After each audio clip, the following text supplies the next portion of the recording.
Okay po. Magandang umaga. Nakikita mo na po ang good morning.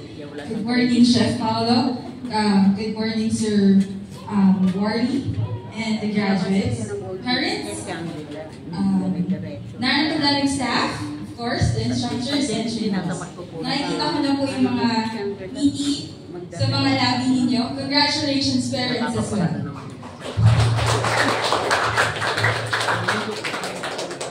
It is an honor for me to be here to share in this momentous occasion. Today, we mark the culmination of your years of hardships, your perseverance, your dedication and commitment. First and foremost, congratulations, graduates. You have faced challenges. Aminin niyo yan.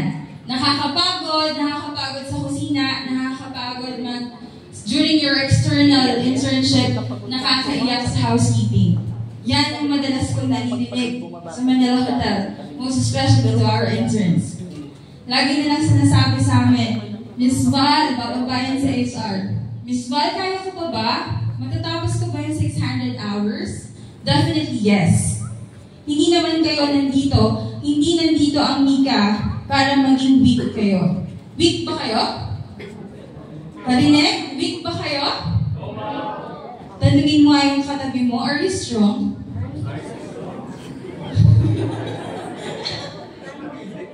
Hindi ko, nag-breakfast po ba kayo? No! Chef Pao, no! Okay. So later siguro may pa-lunch si Chef Pao. So, today, you need to be happy, you need to be, you feel like you are too accomplished because you finished the days of tears, you already finished the days of laughter, and now you're already a full-blown professional. I want to share a story with you from my own journey. When I graduated college, as I finished Bachelor of Arts in Legal Management and my course in Juris Doctor, I'm also aspiring for more. Hospitality industry is very new to me. I came from masculine industry. I am from IT industry. I came from manufacturing. I came from logistics. Recently, last year lang po, when I joined the Manila Hotel, and I totally say to myself, hospitality industry yata talaga yung para sa akin. It's pretty because I really love to smile. No matter how tiring it is, it's my duty to smile. Kahit anong kulit ng mga estudyanteng bumababa sa amin, I need to smile. Kahit na may nagsasabi na, Miss Val, itong estudyante nito ang kulit-kulit. I need to talk to that student. I'm always saying, are you stupid enough to be called students? Nakakangiti kayo now. Pero, after this, you will say to yourself, am I stupid enough para umiyak? So all throughout my journey, I learned 7 points. All throughout my journey, I hope makatulong sa inyo to. One is, embrace change. Because change is the only constant in the world. Change is inevitable and often unpredictable. It's really unplanned. And from those changes, you need to embrace it, learn from it, and use it as an opportunity to grow. When having a small chit-chat sa ating next speaker, sabi niya sa akin, Ma'am, ang hirap. Pero after a month, ito na ako. I'm already growing. And look at her. She's very beautiful. Alam Mika, alam mo na. Second, stay curious. Hindi po masamang magtanong. Hindi nakakamatay magtanong. Ang masama, yung nagbibida-bida ka, and as if you know everything. Never stop learning. The world is constantly evolving, not according to your plans, but according to the will of the Lord. And continuous learning will keep you adaptable and open to new possibilities. Third, build relationships. You know why? Mahirap kasi kapag ikaw It's really difficult. It's really, feeling alone is not that good. Sometimes, meron tayong mga panahon na gusto ko mapag-isa. Pero meron tayong panahon na kailangan maging team player and team leader tayo. So, building relationship is really necessary. Success is not just about you, but also how you meet the people around you. Cultivate meaningful relationship and networks. Hindi mahirap magkaroon ng network if you are humble enough to handle yourself. Fourth, be resilient. There will be times when things don't go as planned. When I'm talking to one of the interns from Mega Manila, I asked them, ano yung feeling na nandito ka ngayon sa Manila Hotel? Ano yung feeling na during your internal internship in Mega versus your external internship here in the hotel? Ma'am, it's quite different. Kasi dito po, may mga guests nang sumisigaw. Yes, that's true. Hindi po sinasabi na ang hotel ay isang mundo na colorful.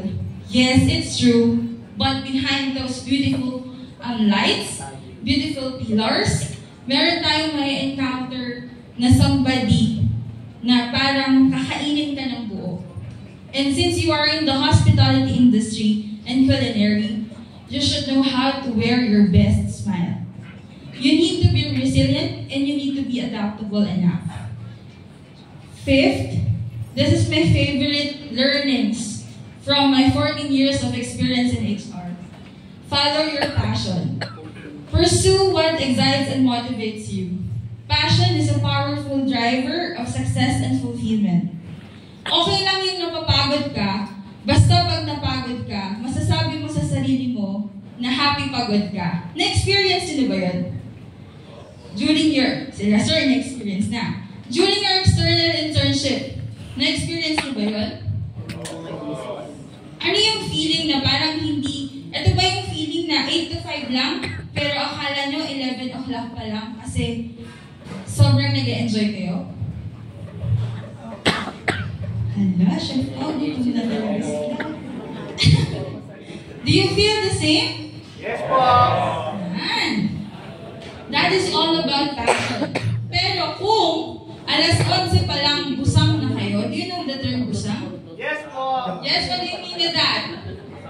Busangot! Alas 11 pa lang busangot na kayo, you're just applying for something. You're just doing it for money. You're not doing it because you have the passion to do it. Sixth, point na gusto kong i-share sa inyo na sinare sa akin ng aming presidente, Attorney Joey Dina. He always tell to us, Valerie, team, department heads and all, hindi pwede ang pwede na. Always give your 101% service. Always give your 101% heart and passion sa services ninyo. You know why? Kapag nabigay niyo yung 101% na yun, I'm pretty sure magugulat kayo sa result. The result will be 200% awesome and amazing. And lastly, remember yung favorite ko na acronym, WTF. Hindi yun what the F ha. Alam ko na yung nasa isip nyo. It's not what the F. My WTF stands for wait, trust the process, and have faith. Wait and let your patience remind you where you started. Trust the process kasi huwag kayong masyadong magmamadali. You have your own timeline. Mapapagod ka lang, pupunta ka sa sulok, magmumukmok, ikaw lang yung malulugmok. Hindi naman kami. Okay? And lastly, have faith. Not only to yourself, but also to God. Kasi si Lord yung ating will, siya yung bahalang mag-design ng ating plano. So, as you step into the next chapter of your lives, remember that you have the power to shape your future. Don't ever forget it. Each of you has unique talents and perspectives that make differences in the world. Don't be afraid to take risks. Don't ever afraid to take risks. I took the risk in entering hospitality industry kahit wala akong idea sa hotel. And now I'm already performing as part of those people and students who are growing.